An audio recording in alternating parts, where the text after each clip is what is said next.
मित्रों, पिछले वीडियो में हमने समाधिपात के सूत्र संख्या 5 से 11 पे चर्चा की, जिसमें हमने देखा कि चित्त की वृत्तियां कितने प्रकार की होती है और इन्हीं वृत्तियों का निरोध करने को योग कहते हैं।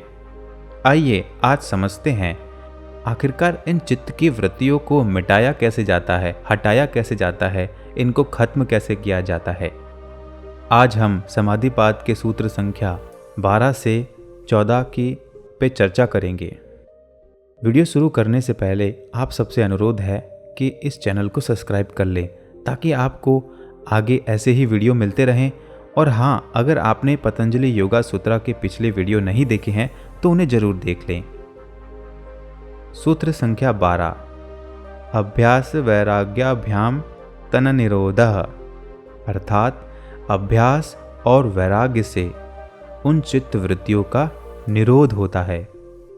महर्षि पतंजलि ने समाधिपात के सूत्र संख्या 2 में चित्त की वृत्तियों के निरोध को योग कहा है। ईश्वर अथवा आत्मा कोई उपलब्ध होने वाली वस्तु नहीं है, वह तो नित्य ही उपलब्ध है। जिस प्रकार समुद्र में लहरों के कारण उसमें पड़ा चंद्रमा का प्रकाश दिखाई नहीं देता, जिस प्रकार बादलों के आवरण से आकाश दिखाई नहीं देता, उसी प्रकार चित्त में नित्य उठ रही तरंगों के कारण उससे परे की स्थिति दिखाई नहीं देती। ये चित्त की तरंगे उसकी वृत्तियां है जो पूर्व जन्मों में किए गए कर्मों से निर्मित संस्कारों के कारण सदा संसार के भोगों की ओर प्रवृत्त होता है।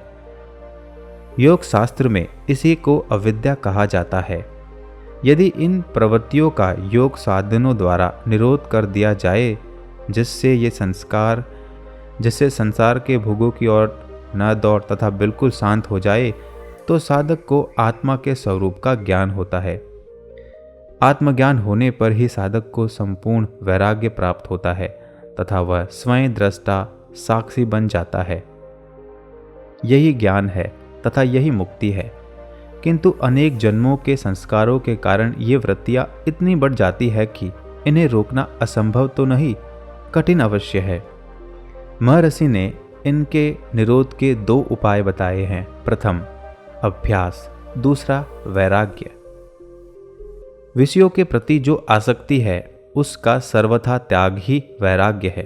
घर छोड़कर जंगल जाना, भगवा वस्त्र पहन लेना, शरीर पर राख लपेट लेना, नग्न रहना आदि वैराग्य नहीं है, बल्कि सांसारिक विषयों के प्रति जो वासना है, आसक्ति है, लगाव है, इनका त्याग ही वैराग्य है।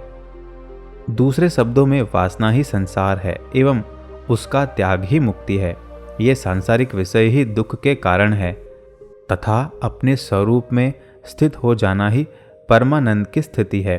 इसीलिए पतंजलि वैराग्य की बात कहते हैं। जो विषयों के प्रति आसक्ति का त्याग किए बिना योगाभ्यास करते हैं, वे पदभ्रष्ट हो जाते हैं तथा पाखंडी हो जाते हैं। इसीलिए वैराग्य स्वरूप होकर निरंतर मन की वृत्तियों को रोकने का अभ्यास करने से निश्चित ही साधक को आत्मज्ञान का सुख मिलता है।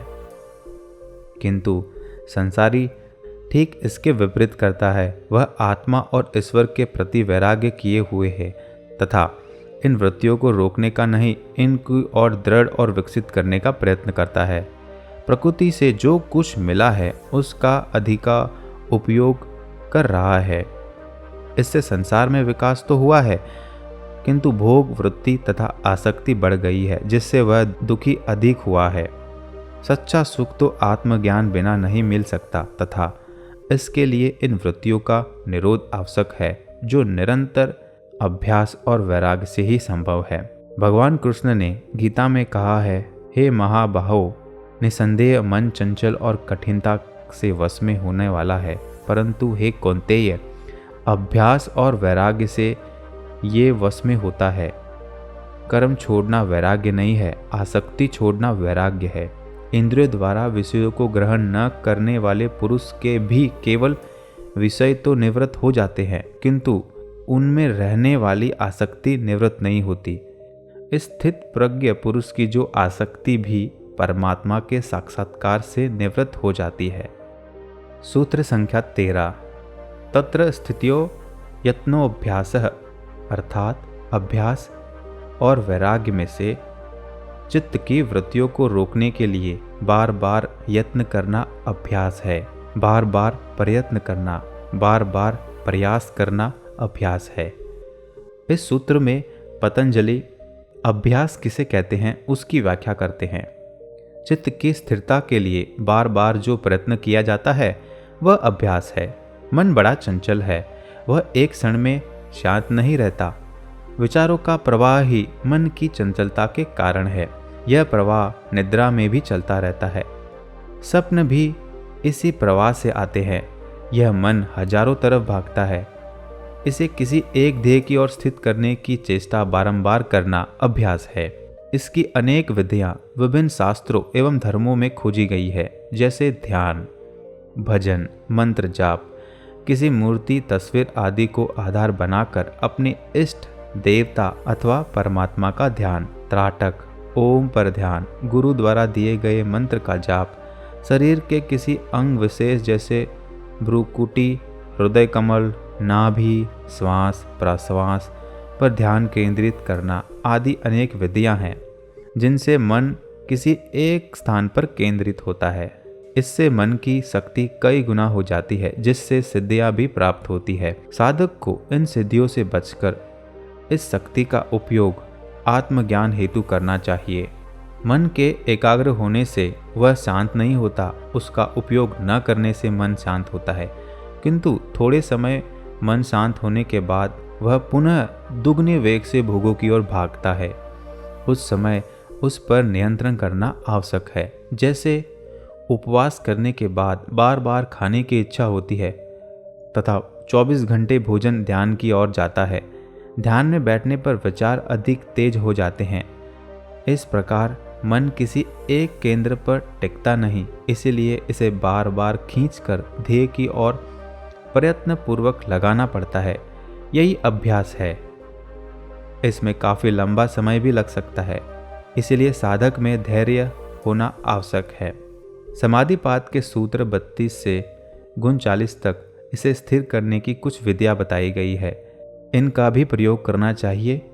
इन सूत्रों की हम आने वाले वीडियो में जरूर चर्चा करेंगे। ये अतरंग साधन है। बाह्य साधनों का वर्णन साधन पाद में किया गया है, जिसमें आसन एवं प्राणायाम मुख्य है। इनसे भी चित्त स्थिर होता है।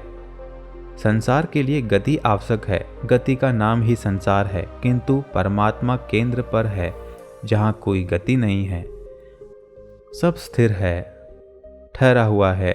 संसार पाना हो तो गति आवश्यक है, भाग दौड़ संघर्ष आवश्यक है, किंतु परमात्मा की प्राप्ति करने से नहीं होती। अक्रिया ही उसको पाने का सूत्र है। जिस समय मन और शरीर की समक्ष क्रियाएं रुक जाती है, उस समय आत्मज्ञान होता है। इसीलिए यह अभ्यास कुछ करने के लिए नहीं, बल्कि कुछ न करने के लिए है। मन की वृत्ति सदा कुछ न कुछ करने की ओर भागती है, इसलिए अभ्यास द्वारा इसे न करने में लगाया जाता है। इसे स्थिर एवं शांत करने में लगाना है, जिससे इसकी सारी हलन चलन समाप्त हो जाए। आत्मज्ञान का एक यही मार्ग है। यह शरीर एक ऐसा मंदिर है जिसके बाहर विशाल संसार है एवं भीतर परमात्मा। मन उसके द्वार पर खड़ा है, जो निरंतर संसार की ओर मुख किए हुए है। वह उसी को देखता है। यदि उसे संसार के प्रति वैराग्य उत्पन्न किया जाए और परमात्मा के आनंद की झलक दिखा दी जाए, तो वह विमुख होकर आत्मानंद को प्राप्त हो सकता है। यही योग है। सूत्र संख्या 14।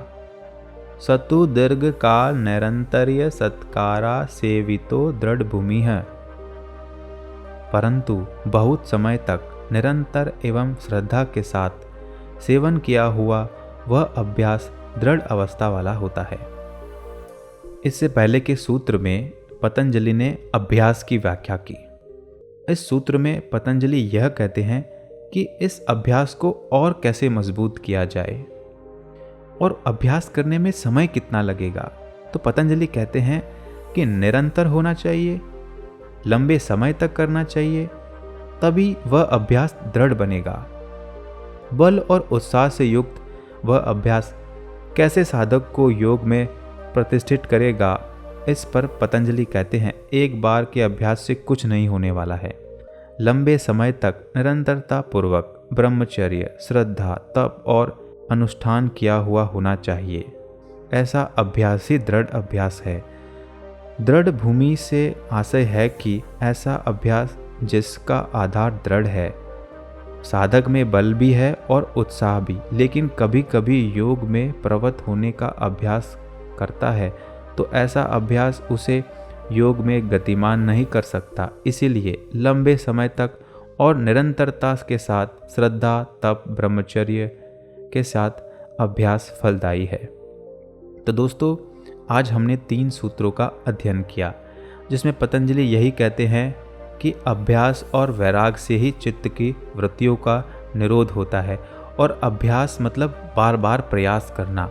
प्रयास का मतलब क्या होता है? निरंतर लंबे समय तक दृढ़ निश्चय वाला अभ्यास ही दृढ़ अभ्यास होता है। अगले वीडियो में हम ये जानेंगे कि वैराग्य क्या है, इनके कितने प्रकार हैं। आज के लिए दोस्तों वीडियो में इतना ही। मित्रों, अगर आपको वीडियो अच्छा लगा हो तो इस चैनल को सब्सक्राइब कर लो, इस वीडियो को लाइक कर लो और हाँ, धन्यवाद।